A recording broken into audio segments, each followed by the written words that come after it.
Good morning, Guardians. The Hijabi Gamer here, just making sure things are working. Yes, things look like they are working. This is not connected to the game. Anyway, it's another week in Destiny 1, original Destiny 1. I have a lot of catching up to do in Destiny 2, but this is the original Destiny, the first Destiny, the better Destiny. Yes. Anyway, what's going on this week? First off, I do not have Challenge of the Elders. I was a little late getting things going this morning. I did do it last week. I just never uploaded the video. It was fun. And Berserk and Norusk is not a fun combination. Anyway, that aside, I have no idea what's going on this week. All I know is the Nightfall. What's going on in Destiny? We have Mayhem Rumble. It is a chaotic free-for-all. Fire team 1 through 3 players. Basically, it is chaos and fun. I love Mayhem Rumble because you just go into it with, at least in my case, I just go in and I'm like, I expect chaos, death, and insanity. Embrace the chaos. Greatly increased ability recharge rates. Faster special weapon and heavy ammo spawns. No respawn delay. Scoring values multiplied by 10. So it is basically just insanity and chaos. So Mayhem Rumble, Treasure of Ages box, 10 legendary marks. You might get a Crucible match, you might not, who knows. The luck.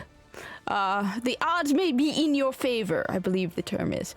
Anyway, Mayhem Rumble for Crucible. Next, we have the weekly story playlist, best way to farm legendary marks. You get between 20 and 35 for the first 5 times you do story playlist missions, and a Treasure of Ages box, which, one thing to keep in mind, I always remind people, once you reach 200, you cannot get any more. So even if you do a story playlist and you're supposed to get, you won't get once you reach 200. That's it. That's all you can carry. You have a very limited wallet in Destiny. That's one of the nice things I'll admit about Destiny 2. It's being able to carry as many legendary marks as you want. We have, my favorite, the Iron Lords, Rise of Iron, my favorite DLC. Look, I can understand why people like Taken King more, but when I started playing Destiny, the Taken King was already out, and the DLC, it was like 3 weeks before Rise of Iron came out. It was like 2 or 3 weeks before Rise of Iron. I remember pre-ordering Rise of Iron, getting ridiculously excited. So for me, it's Rise of Iron, but I do love the Taken King. Rise of Iron is my favorite, even above this whole Witch Queen thing. I loved Rise of Iron. I was so below light level that I was just getting one shot by everything, but I didn't care. I think it was like, your speed like 365 and I was at 330. I can't remember exactly what were the light levels required for Rise of Iron. I just remember being 30 light below and getting like massacred and loving it anyway. You have Heroic. You're always going to have Heroic because it's called the Heroic Story Playlist. Enemies appear in greater numbers and are more aggressive. You have Specialist. Special weapon damage is favored, which this is Destiny, original Destiny. That means all you can carry in your special slot are fusion rifles, shotguns, sidearms, and sniper rifles. So that's one of the limitations that, for Destiny 1. And then you have Ironclad. More enemies have shields. But it's Rise of Iron, so that's all that matters. Rise of Iron is my favorite. Definitely going to be playing some of this. After I spend some legendary marks. My way, by the way, is to burn through legendary marks, is to buy planetary materials from the planet, from the tower. You can buy planetary materials from the tower, and then you can trade them in to increase your rank with your faction. I would check first the faction because it changes every week to see what planetary materials the faction is taking. What planetary materials the faction you are a member of is taking, then buy planetary materials. If there's nothing else you want to buy with legendary marks. I mean, there's a bunch of stuff you can buy with legendary marks, but if there's nothing in particular you want, planetary materials and increasing your faction rank helps, because then you can get packages with strange coins and weapons and gear. Then you have the Siva Crisis Heroic Strike playlist. I love strikes. I don't mind if you end up solo or not. You might end up solo, you might not. I think the strikes in original Destiny are much better than Destiny 2. Except every now and then when they sprinkle in a couple of, in Destiny 2, and they bring back some Destiny 1 stuff like a la cool. I squealed like a little girl when they brought a la cool back. I love Valakul. And by the way, Shadow of Hakaz is also my deal for DLC, which would have been... honestly, if they had done that instead of Witch Queen, it would have been amazing. Heroic enemies appear in greater numbers. Then you have Void Burn. Void damage from many sources greatly increased. I don't know why, but Void Burn to me feels kind of like weird. It's like, I don't know, maybe because I don't run Void as much. Then you have Brawler. Guardian melee damage is greatly increased. The cat is... she knows exactly the coolest spots to sit, so she's sitting on the floor doing cat things. And then you have Ironclad. More enemies have shields. Not that bad. Sounds like fun. Void Burn. The problem is I don't have any of the adept Void weapons, so that's a pain in the butt. But still, Void Burn. I'd go with probably... I'm using more fusion rifles in Destiny. I don't know why. Whereas in Destiny 2, I'm not really a fusion rifle person. Anyway, because I like scout rifles, hand cannons, and the like.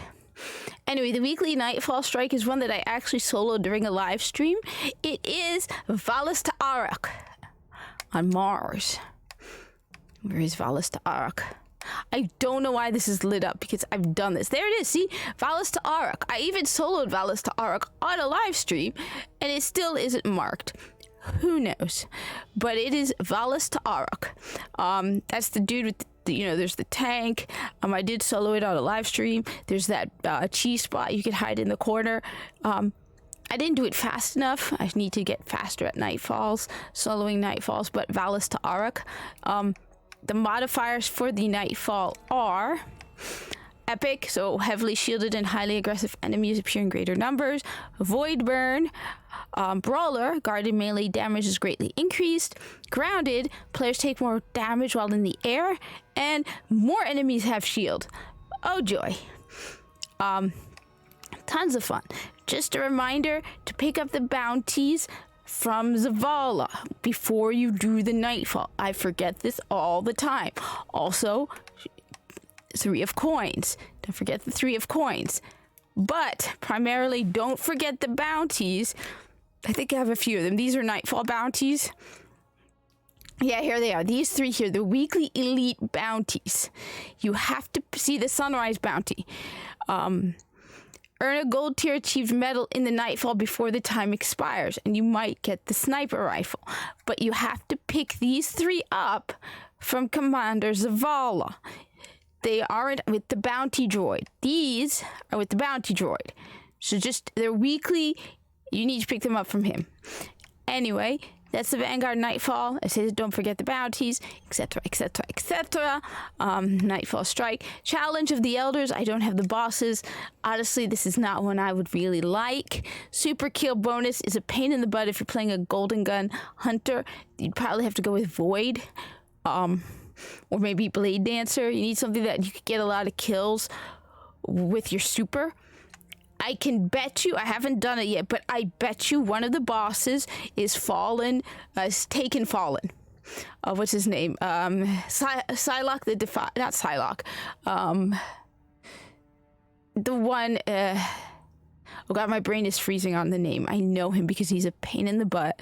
But the Taken Fallen is probably going to be one of them. I could be wrong.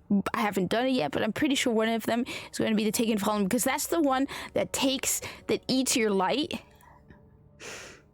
And then you have Specialist. Special weapon damage is favored.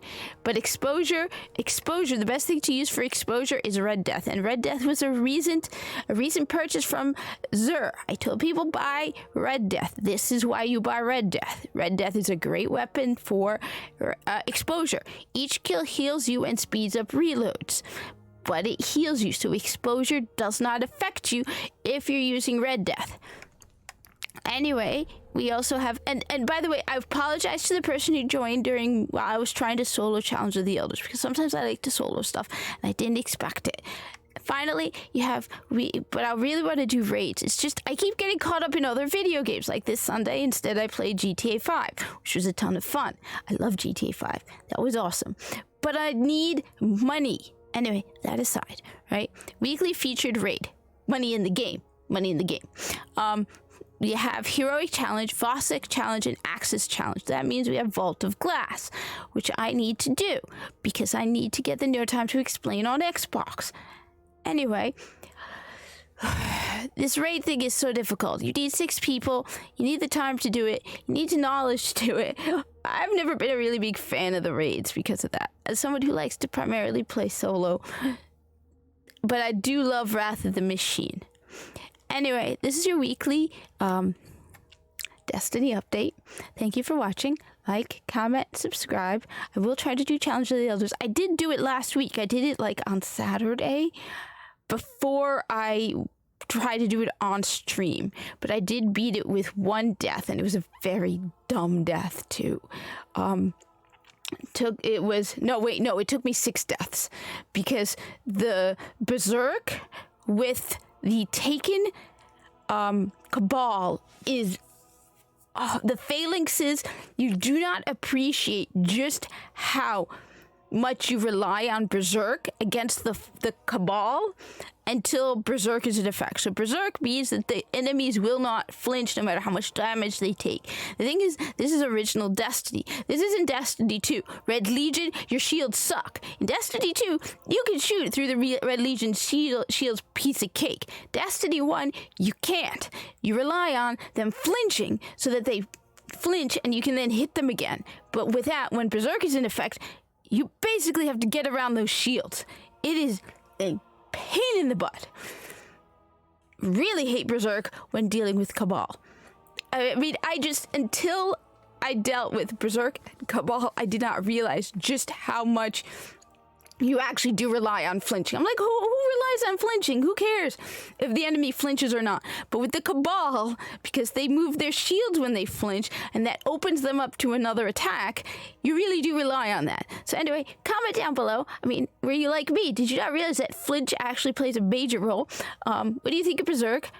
Destiny 1. Thank you for watching. Like, comment, subscribe, and I better head to work. I'm going to be late.